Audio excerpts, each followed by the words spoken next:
Hey guys, Brian delivers you the goods here. I'm returning to you tonight for a movie review.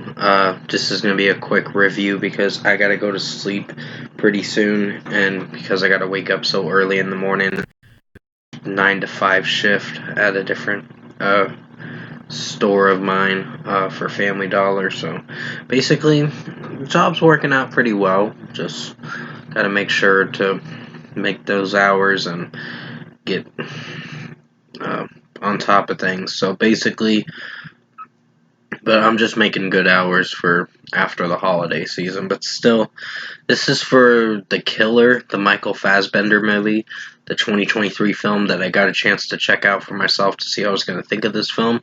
So I'm going to discuss what I watched for The Killer, the Michael Fassbender film, and let you know my thoughts on this movie overall. So let's dive into this movie review. Now, basically, the premise of the movie is he's a contract killer. Um, and he, or something like that. He's a hitman, an assassin, and his target was supposed to be this guy or whatever at the beginning of the movie, but it all goes wrong where he shoots the wrong person, and he makes a run for it and escapes Paris, and then goes back to Dominican Republic to his family and all that. So he has to like go disappear for a little while so the heat's not on him. And he comes to find out that his home's been broken into, and when he gets to his house, his home's been broken into, and his wife's been beaten badly, or something like that. So, pretty much, what happens is he goes after the people that did it. He tries to find answers on who were the two people that beat up his wife and almost killed her. And basically, he does find those people, and that's where the movie starts getting really interesting as the movie progresses.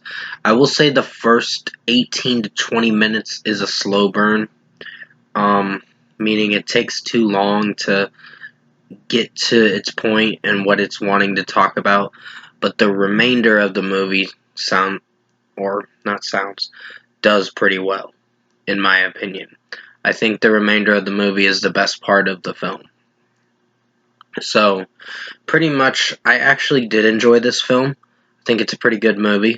You got to really pay attention to the dialogue and what it's basically trying to tell the viewer on watching it, and it really keeps you interested. And Michael Fassbender's a badass in this film, and he really does a lot of great action scenes, and this was probably his best film to this day.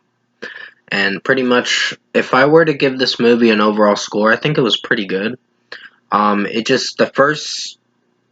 wouldn't say it's movie of the year, but I would say the first 18 minutes or so is the slowest part of the movie, and it just builds up later on in the film and makes it more enticing of a watch and really interested. And I was very invested in this film. So if I were to give this movie an overall score, I'm going to give The Killer an 8.5 out of 10. It's a pretty good film and one of my favorite movies this year.